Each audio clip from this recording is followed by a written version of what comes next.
Hey guys, and welcome back to my channel. So for today's video we're going to be speaking about ADHD and crimes. As you know, I'm quite enthusiastic when it comes to kids with ADHD having like trouble in education and how the education kind of system sucks. But also, if you didn't already know, I'm super interested in like law and crime. That was like my ideal kind of career. That was my dream career, was going to be, you know, going in the police force. But unfortunately my life's turned out a little different. So I kind of wanted to still stay on something that I'm really interested in, and that is crime and law. So I thought ADHD and crime obviously are not going to be very compatible. So I've done some research and I've got some really cool statistics. I mean, they're not cool, but they're really fascinating and quite scary. So yeah, let's get on for today's video. But first, if you could smash me a big thumbs up down below and subscribe to my YouTube channel, I'll forever be grateful. So let's get on to the video. So as an ADHDer myself, I know how impulsive I can be, and I know that sometimes I don't think before I do stuff, and it has got me in trouble in the past. But very thankfully I haven't ever gotten in trouble with the police for, you know, any crime. I've never been in, you know, in front of a court. So I kind of struggled with connecting my ADHD to crime, but then I thought, but you know what, my driving really fast and getting in trouble for driving and like speeding tickets, that is a crime. So I thought, you know what, I can see how being very impulsive can lead to, you know, committing crimes. And I also know how hard it is to fit in when you have ADHD or autism. Sometimes you just really want to fit in and you really want to be, you know, you want to be the centre of attention sometimes. You want people to like you, laugh with you rather than at you. So I know how easy it is to follow the crowd and give in to peer pressure, and that can also get you in trouble with, you know, with the police and crime.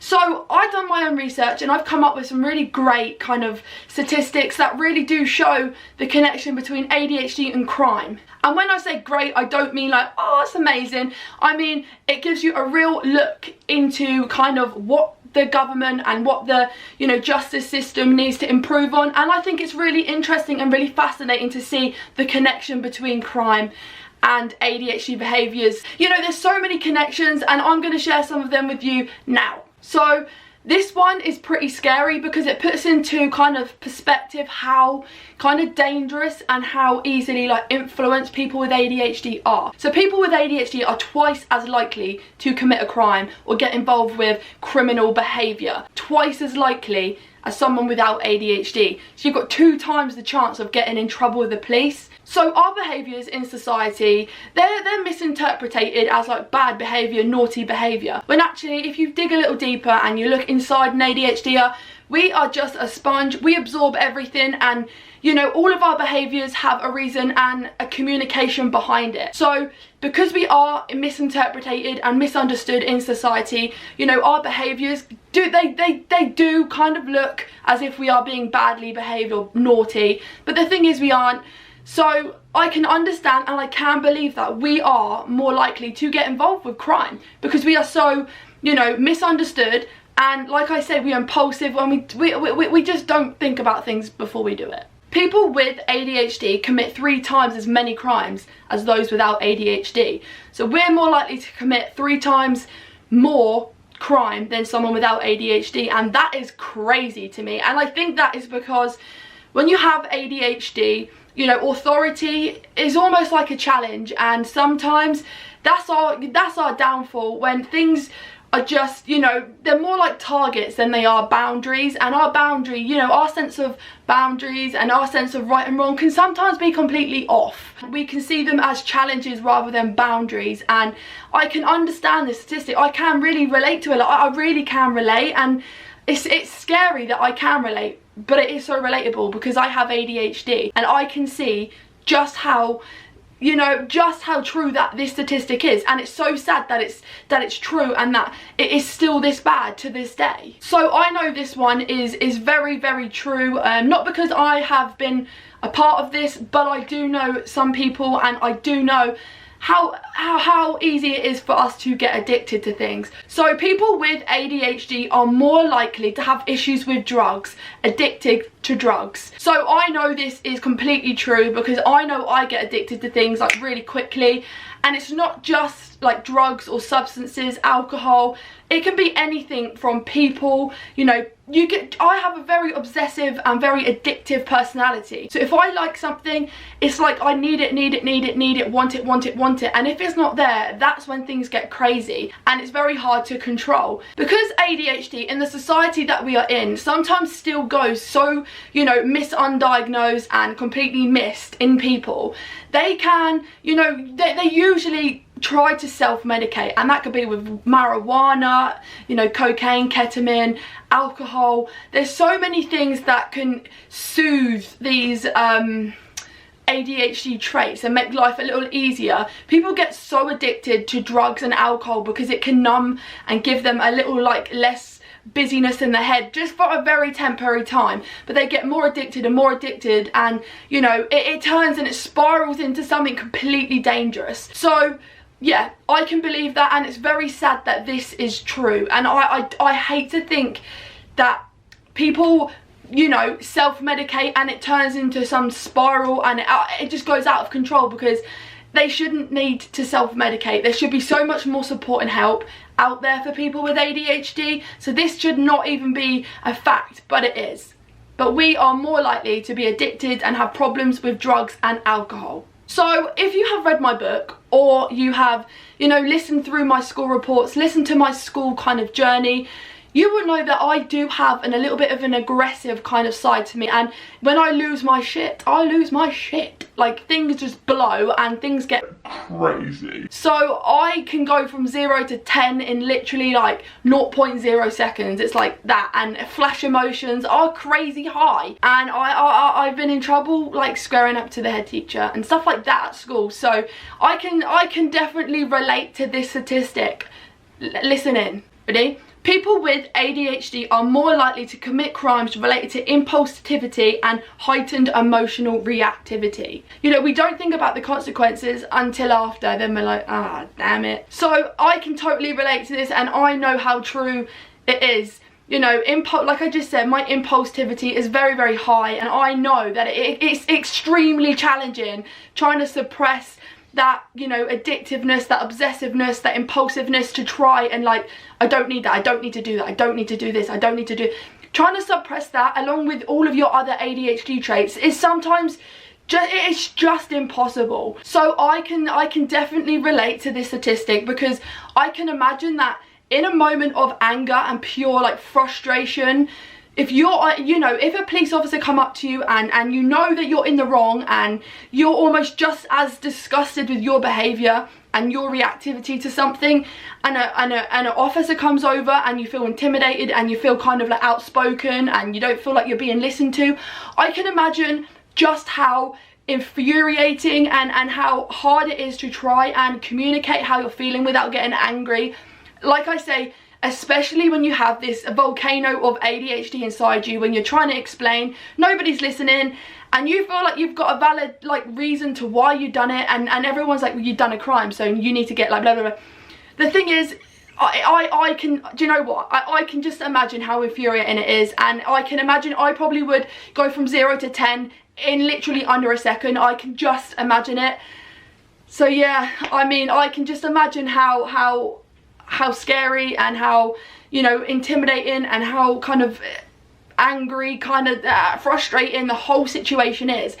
And I can sympathise with people with ADHD that are in that situation, because when you feel like you're being surrounded and you're being outnumbered and you're not being listened to, you literally will flip, and your emotional kind of regulation just flips out the window, and bam, you've hit an officer, or you've done something again, you've committed another crime, or you've overstepped the mark, and things just get worse because our regulation just doesn't happen, because we don't have that stop, think, go. We don't have time for that. So I can just imagine how true that statistic is. So here are some of the crimes at the moment. This was updated in 2020, so last year this was updated, and the most kind of committed crimes with people with ADHD. So here we go, I'm just going to name them and then I'll talk after. Assault, traffic violations, gang related crimes, vandalism, drug crimes and shoplifting. So yeah, I can imagine all of those, because sometimes you just, like I say, you don't have this time to stop and think. The consequences don't seem like, yeah. Like we've just said, people with ADHD sometimes have trouble connecting, you know, the seriousness of something with, you know, actions and consequences. Sometimes it's really hard to, you know, get a clear and direct connection. And even though you know I shouldn't be doing this, sometimes you just don't have, you know, you don't have that you know, you don't have that thing in your mind that tells you not to do it. You just kind of do it because oh, my friends are doing it, or oh, that's going to be so fun, or oh, I'm up for some fun.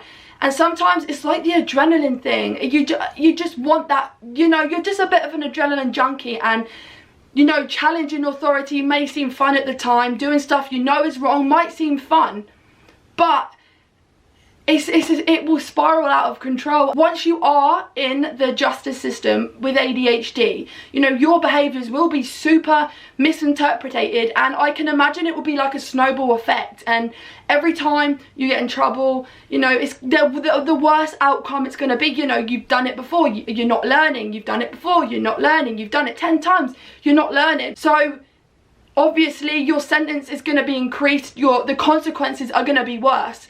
Because with ADHD, it's very hard to learn that things are wrong. It's hard to get that connection sometimes. It's just hard. People in prison with ADHD is estimated to be at 30%. So 30% of the whole population in prison have ADHD. 30%. 30%.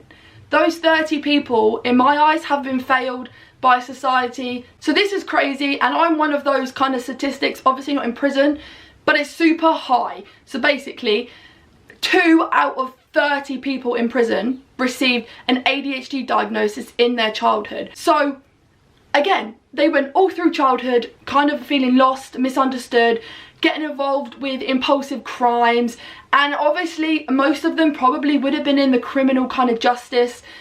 Right, you know, they would have had a criminal record at a younger age, because, you know, like I say, the reoffending and getting into gang related crimes are super high, and we are more likely to get involved with crime like that. So you know, those people that have been failed, that didn't get a diagnosis in their childhood, that's who I feel sorry for. Those are the people that were failed. So like I say, I am not here trying to validate crime. I do not at all condone any criminal behaviour, but I just believe that people with ADHD, you know, we are misunderstood, our behaviours are misinterpreted, and you know, when it comes to, you know, in society, police officers, they may not know how to kind of approach and target people with ADHD. It's almost like we are treated, obviously we look normal, but our minds aren't normal. We react and we see things differently. We don't see through the same eyes as you. We don't see things like neurotypical people. We see the world in a different way, and I really think that, you know, the criminal justice system, they need to have more understanding of what, you know, what complexities, what triggers ADHD kind of related behaviours, what, you know, how they should approach people, how they shouldn't approach, you know, what words are triggering. And I just think it's really important that ADHD gets more awareness in the justice system.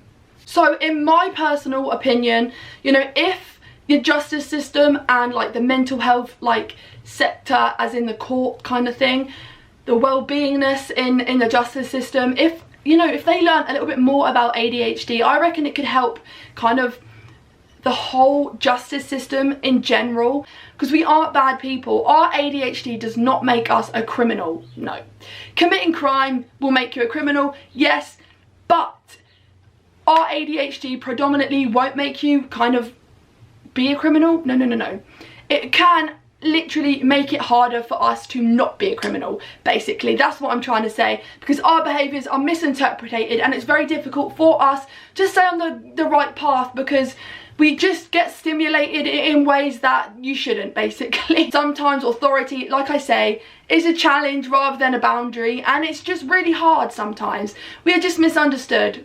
That's all. We just need people to understand and try to see life through our eyes. So people with ADHD are also more likely to be a target of criminal crime, like criminal, yeah. We are more likely to be targeted because we are vulnerable, and we will, you know, like I say, we really want to fit in, so people will see that as an opportunity to use us as a drug, you know, dealer, get us involved in crimes that we may not necessarily know we're involved in. We could be really vulnerable when it comes to not seeing people's true intentions towards us. So yeah, we just need to be really careful on how and who we trust, because sometimes they don't have the best intentions towards us. It doesn't matter if you're popular, you're unpopular. You have one friend, you have 1,000 friends. Not all of them are going to have the best interests. So just be super careful, guys. So thank you so much for watching, guys, and I really hope that you can relate to this video. If you don't, let me know down below what you want me to talk about. So yeah, I hope this can raise as much awareness as possible, and let's hope we can make a movement towards getting children, adolescents with ADHD more help, and, you know, a good criminal justice mental health system, so that we don't get misdiagnosed or undiagnosed, because we need help just as much as anyone else. We deserve our voices to be heard. So thank you so much. I'll see you next time. Bye.